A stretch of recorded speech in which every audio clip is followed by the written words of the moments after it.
Daniel chapter 11 verses 20 to 35. When thrones tremble, faith triumphs. When the world's political power plays feel overwhelming and chaos surrounds you, remember this. No earthly crown lasts forever. No betrayal can rewrite your future, and no darkness can outshine the God who is your unshakable foundation. In these verses, we witness the rise of Antiochus IV Epiphanes and his assault on the faithful. These verses reveal that trials aren't meant to break your spirit, they are designed to build your strength.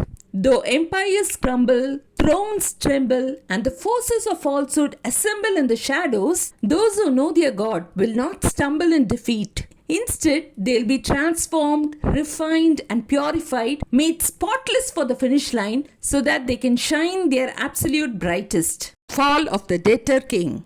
Verse 20. His successor will send out a tax collector to maintain the royal splendor. In a few years, however, he will be destroyed, yet not in anger or in battle. This verse highlights the fragility of earthly power and the precision of God's sovereignty. Following the death of Antiochus III the Great, his son Seleucus IV Epiphanes took the throne 187 to 175 BC. Seleucus inherited an empire in financial ruin. He wasn't a conquering hero, he was a desperate debtor king. To pay off the massive war fines imposed by Rome during his father's reign, he sent his treasurer, tax collector Heliodorus, to squeeze every penny from his subjects. He even committed the ultimate sacrilege to loot the Holy Temple in Jerusalem, recorded in 2 Maccabees chapter 3. The chilling accuracy of this prophecy predicts the specific way Seleucus IV would meet his end, not in anger or in battle. He didn't die a soldier's death on the front lines,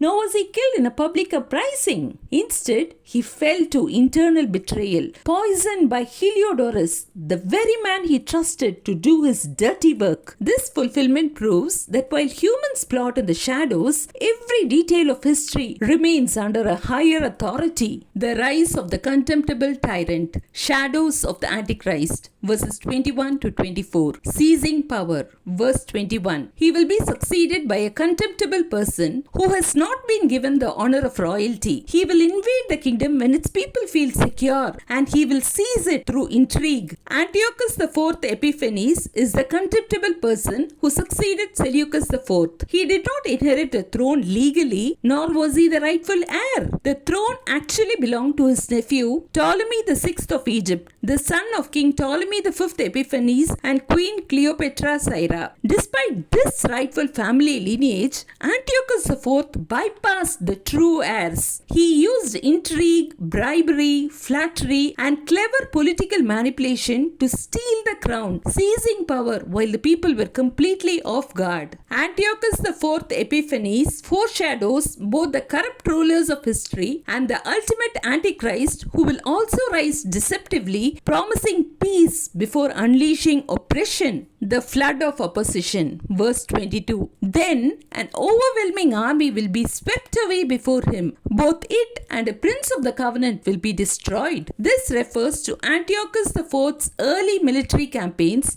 where he crushed Egyptian forces and subdued his rivals through strategic deception and stolen wealth used to buy political loyalty. Antiochus ruthlessly eliminated anyone who stood in his way, meaning anyone who defended the truth, resisted his political control, or refused to compromise their faith. A major obstacle to his power was the legitimate Jewish high priest Onias III, referred to here as the Prince of the Covenant. Because Onias III stood firmly for God's laws and opposed the growing corruption of the temple, Antiochus IV had him deposed in 175 BC after his own brother Jason offered Antiochus a massive financial bribe to steal his office. This set off a wave of internal rivalry and corruption. In 172 BC, Jason himself was deposed and replaced by Menelaus, who secured the office by offering Antiochus an even larger bribe. This escalating political treachery ultimately resulted in Onias III, the Prince of the Covenant, being murdered in 171 BC. Antiochus didn't just fight armies, he deliberately targeted spiritual leadership, weakening the faith of God's people by corrupting their sacred priesthood, deceitful tactics, verses 23-24, the illusion of alliance, verse 23. After coming to an agreement with him, he will act deceitfully, and with only a few people, he will rise to power. This highlights Antiochus IV, the king of the North's extreme political deception. After signing a binding peace treaty with his sister Cleopatra's son, King Ptolemy VI of Egypt, the king of the South, Antiochus posed as a supportive ally and family protector. Ptolemy trusted him completely, creating a false sense of security that caught Egypt entirely unprepared. Because they believed they were at peace,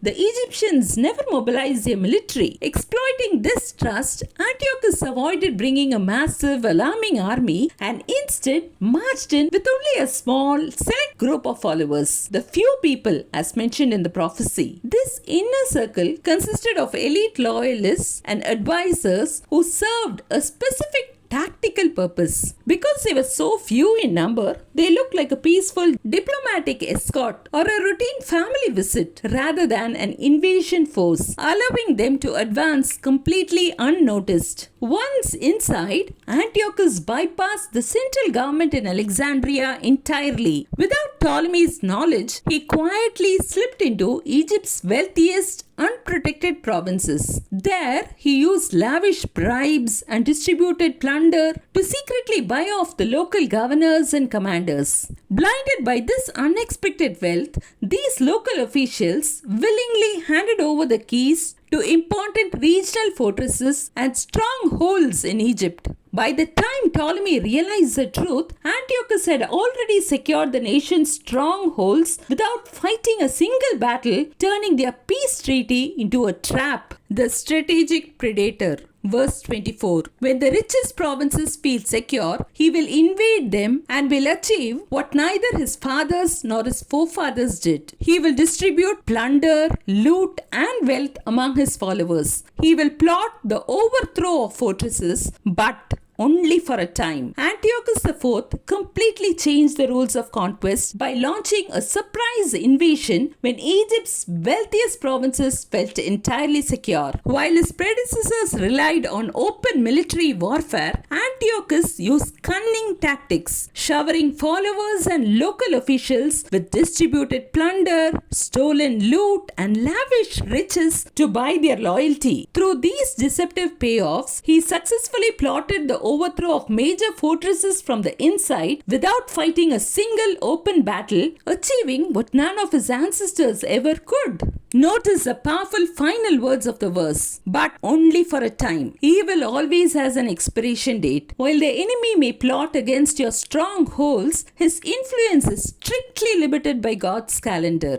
Wars and deceit. Antiochus IV's first Egyptian campaign, verses 25 to 28. The clash of empires, verse 25. With a large army, he will stir up his strength and courage against the king of the south. The king of the south will wage war with a large and very powerful army, but he will not be able to stand because of the plots devised against him. Antiochus IV finally dropped his peaceful disguise and mobilized a massive military force to launch a direct invasion against King Ptolemy VI, the king of the south. During his previous visit under the name of peace, Antiochus had already meddled with Egypt's internal politics, bribing high-ranking officials and sowing the seeds of betrayal. Now, fully aware of his uncle's treachery, Ptolemy scrambled to assemble a large and incredibly powerful army to defend Egypt. On paper, Egypt had the strength to win, but the battle was decided before it even began due to Antiochus's cunning strategy. Corrupted by the bribes they had previously received, Egypt's own generals and ministers deliberately weakened their army's resolve. Ptolemy's military collapsed not from a lack of physical might, but because his most trusted advisors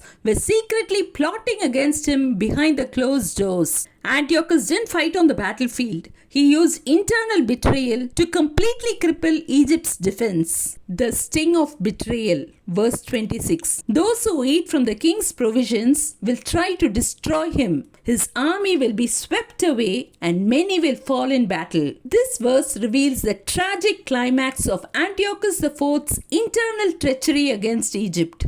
The phrase, "those who eat from the king's provisions," refers to King Ptolemy's closest circle, his court ministers, guardians, and top military commanders who owned their positions to his generosity. Exploiting the insincere peace treaty, Antiochus easily reached these trusted elites and bought them off with bribes and promises. Instead of standing loyal to Egypt, they actively worked to destroy Ptolemy from the inside out. They deliberately mismanaged military logistics, sabotaged battle plans, and gave conflicting orders to the troops. As a direct result of this high-level treason, the massive Egyptian army lost its coordination and morale, causing it to be completely destabilized, scattered, and swept away with heavy casualties. The Table of Lies. Verse 27. The two kings, with their hearts bent on evil, will sit at the same table and lie to each other, but to no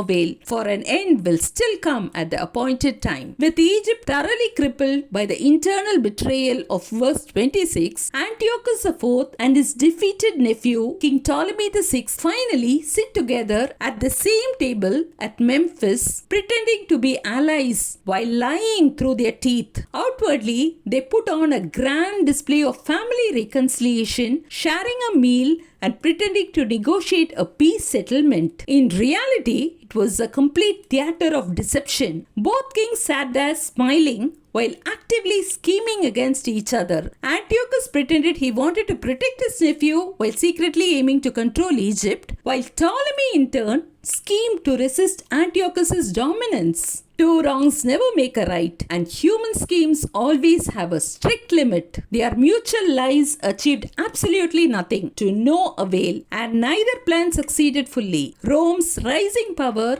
and God's appointed timeline ensured their schemes collapsed, proving that all human history ultimately answers only to the deadline fixed on God's calendar. The campaign and the sacred target. Verse 28. The king of the north will return to his own country with great wealth, but his heart will be set against the holy covenant. He will take action against it and then return to his own country. After deceptive negotiations in Egypt, Antiochus IV marched back to his homeland loaded with massive plunder. Along the way, he learned that a false rumor of his death had prompted Jason, the deposed high priest and brother of Onias III, to launch a surprise attack with 1,000 men to overthrow the current high priest Menelaus and reclaim power. Antiochus misinterpreted this internal rivalry as a full-scale Jewish rebellion against his royal authority. Outraged and deeply frustrated by diplomatic pressure from Rome that had stalled his ambitions to fully conquer Egypt, he turned his fury completely against the Holy Covenant. In 169 BC, Antiochus struck Jerusalem savagely, massacring tens of thousands of citizens and enslaving many others. He personally breached the Holy of Holies, plundering the temple's sacred treasures, including the golden altar, the menorah, and the table of showbread, before returning to his capital in Antioch. The abomination of desolation. Verses 29 to 31. The turn of fortune. Antiochus IV's second Egyptian campaign. Verse 29. At the appointed time, he will invade the south again. But this time, the outcome will be different from what it was before. The narrative begins with a stark reminder that human ambition does not dictate history. In the spring of 168 BC, driven by pride and imperial greed, Antiochus IV decided to strike the weakened Egypt, the south, a second time. Antiochus mobilized his forces and marched back into the enemy's territory, pushing far deeper than before. In his first expedition in 169 BC, he had only penetrated enough to capture the ancient city of Memphis. In the second campaign, he pressed all the way to the Mediterranean coast, aiming at the crown jewel of the Ptolemaic kingdom, Alexandria. But this time, the outcome will be different from what it was before. This phrase emphasizes that his movements were ultimately bound by a sovereign timeline. The window for his easy victories had closed, and his arrogance was about to meet its absolute limit. While the first campaign was characterized by easy victories and complete Seleucid dominance, years. This second campaign shattered his streak of success, setting up a dramatic intervention described in the very next verse. The circle in the sand, the Roman ultimatum, and the fury unleashed. Verse 30. Ships of the western coastlands will oppose him, and he will lose heart. Then he will turn back and vent his fury against the Holy Covenant. He will return and show favor to those who forsake the Holy Covenant. When Antiochus attempted his second invasion of Egypt, his imperial arrogance was abruptly halted by the ships of Kittim carrying Roman soldiers from the western coastlands. On the shores of Egypt, the Roman ambassador Gaius Popilius Linus intercepted the king, drew a literal circle in the sand around him, and demanded a definitive choice before stepping out of the bounds. 1. Withdraw from Egypt immediately, or 2. Face total war with Rome. Shattered by Rome's absolute authority and realizing his severe military limitations, the humiliated Seleucid king, the king of the north, lost heart and was forced to retreat in total disgrace. Stung by this severe political failure, Antiochus turned his internal humiliation into external persecution, proving that pride without humility quickly becomes cruelty. He marched backward through the eastern Mediterranean and turned his rage entirely into a brutal assault on Jerusalem and the Holy Covenant. To dismantle the Jewish faith from within, he strategically favored betrayers and rewarded those who abandoned their ancestral laws.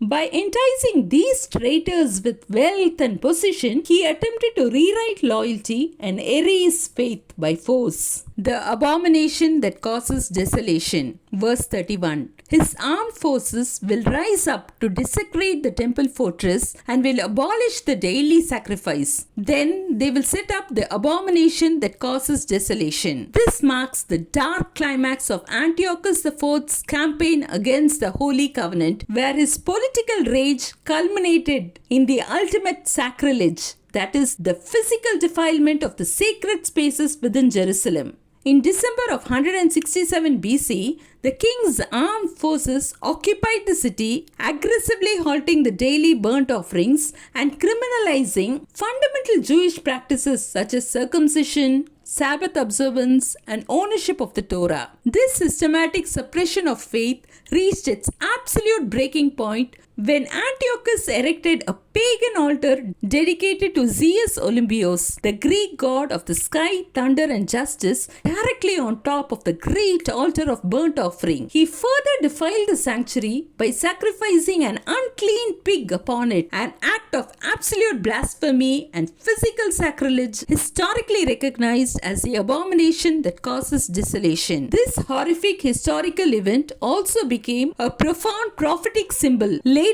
echoed by Jesus in Matthew 24:15. There will be a desecration, an abomination that causes desolation. Do not be deceived, for this foreshadows the coming of the lawless one. The Great Divide, verses 32-33. Two groups of people during a crisis, violators and knowers. Verse 32. With flattery, he will corrupt those who have violated the covenant, but the people who know their God will firmly resist him. This verse reveals the deep internal divide that split the Jewish nation during Antiochus IV's reign, separating the people into two distinct camps. The tyrant Antiochus IV strategically used political favors, wealth, and smooth flattery to seduce and corrupt the first group, that is, those who had already compromised and violated the covenant for personal gain. However, his deceptive tactics completely failed when facing the second group, a faithful remnant who knew their God and were anchored in an intimate relationship with him. This firm resistance found its historical fulfillment in the heroic Maccabean revolt led by Mattathias and his son Judas Maccabeus, proving that those who truly know their God gain an unshakable spiritual truth that cannot be bought, bribed, or broken by imperial pressure. The price of wisdom. Instruction amid the crucible. Verse 33. Those who are wise will instruct many, though for a time they will fall by the sword or be burned or captured or plundered. Focusing further on the faithful remnant, this verse highlights the courageous leaders and teachers of the law who risked everything to keep the flame of faith alive. Here we see how wisdom shines brightest in suffering and persecution becomes a platform for testimony. Instead of hiding in fear, these wise instructors boldly taught the Torah and encouraged the masses to stand firm, directly counteracting the influence of the apostate group. Standing up for truth, however, carried a devastating earthly cost. Many of these faithful guides were brutally persecuted, massacred by the sword, burnt alive, imprisoned, and stripped of all their possession. Yet, the Bible emphasizes that this suffering was only for a time. That is, a temporary trial that could silence the physical messengers but could never extinguish the enduring truth of their message. The little help and the refiner's fire. Verse 34-35. The season of little help. Compromise amid the cause. Verse 34. When they fall, they will receive a little help, and many who are not sincere will join them. The little help refers to the Maccabean revolt, during which faithful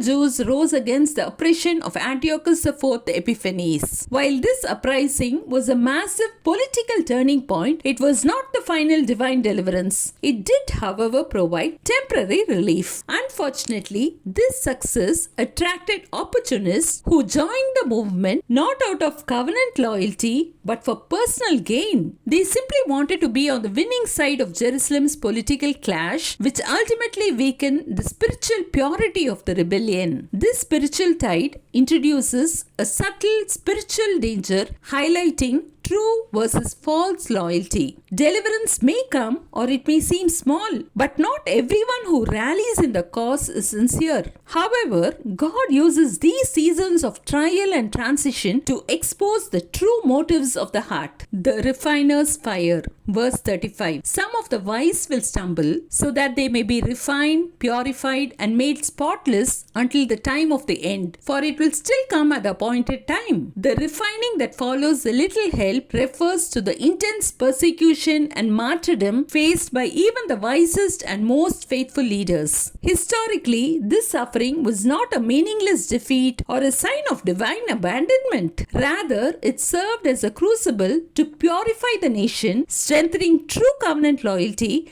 and distinguishing genuine followers from the insincere. God allowed this trial to take place only within His strictly set boundaries, ensuring that history unfolded according to His sovereign timeline. This reveals a profound truth for the faithful. Trials refine, persecution purifies, but God's appointed time prevails. Conclusion: the unshakable kingdom. If God could map up centuries of complex history with absolute precision, He can undoubtedly handle every detail of your life today. Stop looking at the headlines with fear and start looking at the throne with faith. Even in the deepest refiner's fire, you are not a victim of circumstances. You are being polished for a divine purpose. Stand firm and do not be discouraged, because the kings of the world will pass away, but the King of Kings reigns forever.